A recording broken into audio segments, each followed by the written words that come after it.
Si vous êtes fan de complot et d'histoires qui mêlent politique et guerre, vous êtes au bon endroit.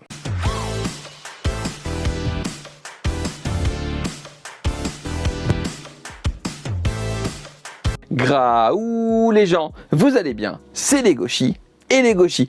On se retrouve aujourd'hui pour une vidéo présentation manga, d'un manga qui est sorti tout récemment. Il s'agit de Shadow of the Ring, ou l'ombre de l'anneau. C'est pas un spin-off, un truc de Tolkien, hein, ça n'a rien à voir, aucun lien, d'accord. Il s'agit donc d'un manga de Keiji Nakagawa, c'est ça, je ne vais pas tromper, qui est entre autres l'auteur de Route N, voilà, paru également chez Kiyun, donc c'est également paru chez Kiyun, du coup, comme je viens de le dire. C'est proposé au prix de 7,95 €. Il y a pour l'instant un seul volume en cours en France. Au Japon, c'est terminé en 4 tomes, c'est proposé aux éditions Shueisha. Et du coup, Shadow of the Ring, de quoi ça parle? Je vais résumer très grossièrement pour deux raisons, parce que c'est ultra compliqué et parce que j'ai pas envie de vous spoiler. Où ça va aller vite. Dans un monde post-apocalyptique, on y suit une cité sur rail qui s'appelle Kaiju. Voilà, pas Kaiju, hein. Kaiju, voilà, ça n'a rien à voir. Si cette ville est sur rail, c'est parce qu'elle suit l'ombre de l'anneau qui est sur, en gros, la planète où se situe l'action. Et en plus de Kaiju, il y a évidemment d'autres états qui... en gros, ils peuvent se friter entre eux, mais Kaiju est une cité neutre. Voilà, normalement Kaiju est hors d'atteinte, elle est libre, enfin elle est vraiment dans son coin, sur ses rails, personne va lui chercher des noises, normalement.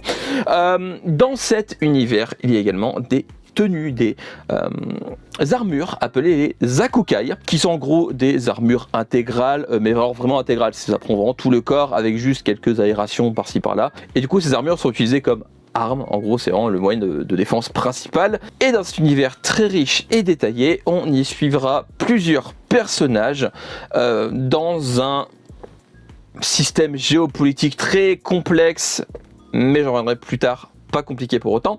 Du coup, vous vous doutez, ça va être la guerre. Alors je vous l'ai dit, c'est assez dur à résumer sans spoiler, j'étais vague volontairement.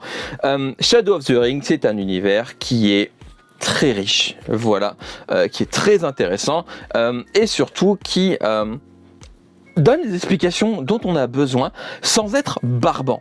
Voilà, c'est pas ce genre d'œuvre où c'est quelque chose de géopolitique, vraiment avec des conflits, avec plusieurs états, tout ça, où on bombarde d'infos, des trucs à foison, faut tout retenir. Je trouve qu'on a la dose d'informations qu'il faut pour que ce soit clair, sans qu'on ait trop dans la tronche d'un coup et que ça devienne barbant. Parce que le problème de ce genre d'œuvre, quand on parle de système géopolitique, de guerre, de conflit, de complot et tout bordel, c'est que ça peut très vite devenir barbant. Ce n'est pas le cas dans Shadow of the Ring. Je trouve qu'il y a vraiment un équilibre trouvé entre la dose d'infos et ça s'arrête vraiment au moment où c'est bon, voilà, on a ce qu'il faut, point barre. Et je trouve ça vraiment cool. En plus, l'univers est vraiment incroyable. Vraiment, le système des combinaisons, rien que ça, les Akukai, c'est vraiment une super idée. Je vous en dirai pas plus, voilà, là-dessus. Mais je peux vous montrer du coup des designs vite fait. Hop, vous montrer, hop. Une Akukai, juste ici, une Akukai, un Akukai, je sais plus. Akukai, voilà, juste là. Je trouve déjà les designs très réussis. Faut aimer le côté un peu vraiment full intégral, un peu organique, on va dire. Mais moi j'aime beaucoup. Voilà, le design des Akukai est vraiment très réussi. Et le fait que ce soit les armes principales, du coup on les voit pas beaucoup pendant les scènes de combat, vu que forcément ils se battent avec. Et j'aime bien. Voilà, les Akukai, je trouve c'est une super idée. Une idée qui est vraiment très bien exploitée. En plus, qui est un peu au cœur de l'intrigue et c'est quelque chose que j'aime vraiment beaucoup. Voilà, l'idée des Akukai, c'est génial, mais c'est pas la seule bonne idée de Shadow of the Ring, loin de là. Autre bonne idée de Shadow of the Ring, c'est de mettre la cité de Kaiju, c'est ça. J'ai dit 2 secondes, j'ai oublié. La cité de Kaiju au cœur du récit. Déjà, le fait que la ville soit sur rail, moi je trouve ça méga classe.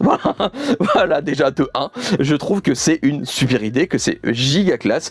Le fait que ça suive l'anneau pour rester dans l'ombre, j'aime vraiment beaucoup cette idée également. Et autre chose, je vais parler du design des armures, mais le design général est très réussi. Je vous montre là maintenant les dessins, comme ça je fais d'une pierre deux coups. Les dessins et l'ambiance générale sont très très réussis, très cool. Déjà les dessins, j'étais extrêmement fan de ce que faisait l'auteur sur Root End, que j'avais vraiment adoré du début à la fin, et clairement Shadow of the Ring, les dessins sont autant qualitatifs, et en plus le design général, les tenues traditionnelles de Kaiju, vraiment le côté tradition, modernité, bon c'est un peu cliché de dire ça, mais voilà, le côté mélange tradition modernité est vraiment très réussi. J'aime vraiment beaucoup le fait que les tenues font très traditionnelles, mais qu'il y a de la technologie très avancée qui s'y mélange, et c'est très très cool. Voilà, les designs sont extrêmement réussis, vous avez pu en avoir quelques-uns quand je vous ai montré les dessins il y a quelques secondes. Clairement en termes de design, d'esthétisme et d'ambiance générale, j'ai galéré sur le mot esthétisme, vous avez rien entendu, c'est giga réussi. Voilà, pour moi Shadow of the Ring en termes d'esthétisme, d'ambiance, c'est du tout bon, parce que clairement pour moi en termes d'ambiance et de dessin, il n'y a rien à redire. Et forcément j'ai parlé des Hakukai un petit peu avant, et des combats, on va plus détailler les combats. La mise en scène des combats est trop cool, voilà, ça se sent que je suis très enthousiaste sur ce manga.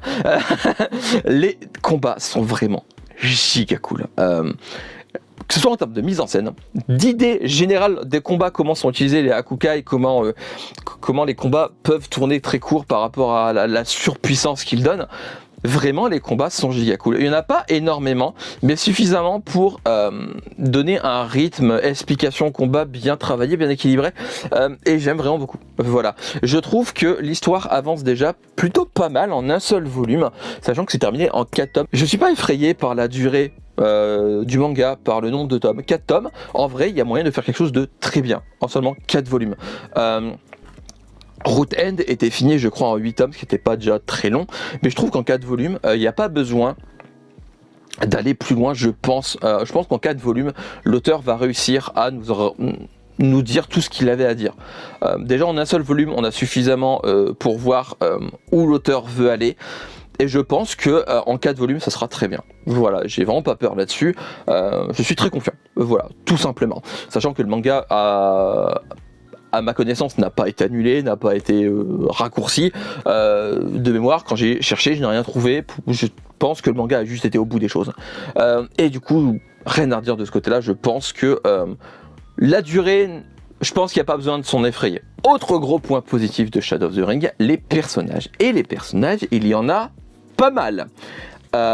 J'ai pas retenu le nom de tout le monde, mais ça c'est pas à cause du manga, ça c'est à cause de moi, hein. Les noms, à part quelques-uns, je retiens jamais à chaque fois, parce que moi et la mémoire, ça fait 2.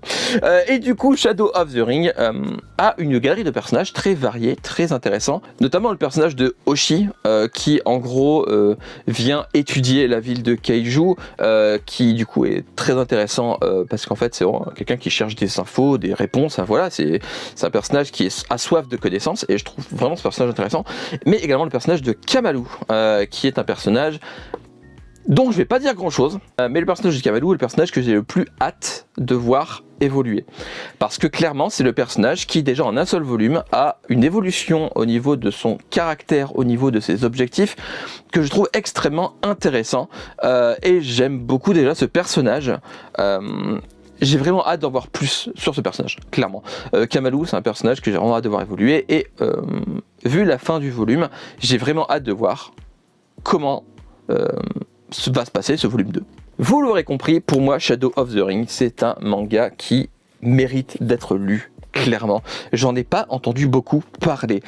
Comme souvent, quand c'est des mangas que je parle sur YouTube, c'est des mangas que j'ai pas entendu beaucoup parler. Vous commencez à avoir l'habitude. Mais du coup, Shadow of the Ring, clairement, je l'ai pas vu passer énormément. À part par Kyun, vraiment, j'ai vu, à l'heure actuelle où je tourne cette vidéo, aucune critique, aucune vidéo dessus, ou alors j'ai vraiment pas, après j'ai pas vraiment beaucoup cherché, mais après le but c'est pas de chercher, c'est de les mettre en avant. J'ai eu aucune mise en avant de ce manga. Clairement, j'ai rien vu et c'est bien dommage parce que je le redis, c'est un manga fini en 4 tomes, donc niveau budget c'est pas excessif, c'est un manga qui est intéressant, qui est intriguant par bien des aspects, qui a une évolution vraiment intéressante en un seul volume. Alors j'ai vraiment hâte de voir les suivants. C'est du tout bon. L'univers est génial, l'ambiance est géniale, le design général est incroyable, les Hakukai c'est une super idée. Shadow of the Ring est pour moi une excellente série en un seul volume. Je suis déjà conquis. Je vous conseille vraiment de vous y intéresser parce que clairement, lui et Root End d'ailleurs, du même auteur, je le rappelle, c'est chez Kiyun, c'est fini en 8 tomes, c'est ça, ils sont juste devant moi. Et du coup, voilà, donc je vous conseille vraiment de vous intéresser à Root End et à Shadow of the Ring, mais particulièrement Shadow of the Ring parce que même si j'ai beaucoup aimé Root End, j'ai pas été aussi conquis en un seul volume que pour Shadow of the Ring. Shadow of the Ring, c'est génial et vraiment, il faut lire Shadow of the Ring. Et voilà, c'est la fin de cette vidéo. J'espère qu'elle vous aura plu. N'hésitez pas à me dire en commentaire si vous avez déjà lu Shadow of the Ring, si c'est un manga qui vous intéresse. N'hésitez pas à me dire aussi des idées de vidéos. Si vous voulez que je vous présente des mangas en particulier, si c'est des mangas que j'ai, je peux évidemment le faire. Si vous voulez d'autres concepts, dites-moi. N'hésitez pas à me donner des idées. Je suis ouvert à toute proposition. Clairement, je suis ouvert à toute proposition. Voilà, j'ai pas d'autre chose à dire là-dessus. N'hésitez pas à vous abonner et à activer la cloche, à me suivre sur mes différents réseaux, Instagram, TikTok, et à rejoindre le Discord. Le lien il est bon cette fois en description, parce qu'on m'a dit en commentaire sur d'autres vidéos qu'en fait le lien était mort. Petite explication rapide, en fait j'avais mis un lien temporaire. Du coup ça fait des semaines que ce lien n'est plus bon. Moi pas savoir réfléchir des fois. Mais du coup le lien est bon, voilà, et il est plus temporaire, il est permanent. J'ai créé un Facebook également, n'hésitez pas à aller rejoindre le Facebook. Je rappelle également que je suis au Parlin Matsuri, voilà, le 16 et 17 septembre, j'allais dire décembre, absolument pas, le 16 et 17 septembre, du coup j'ai un stand où on parlera manga, voilà, on parlera tout ce que vous voulez, je serai sur le stand pour papoter manga, pour présenter des œuvres, mais également pour faire gagner des trucs, voilà, dont des figurines. Voilà, et du coup, n'hésitez pas à venir faire un tour si vous êtes dans le coin. Comme d'habitude, lisez des mangas, regardez des animés, jouez à des jeux vidéo, mangez des pommes parce que c'est très bon les pommes. On se retrouve bientôt pour une nouvelle vidéo. D'ici là, prenez soin de vous, portez-vous bien. Je vous fais des graou les gens. À la prochaine, bye bye. Tchou. Et tchou tchou.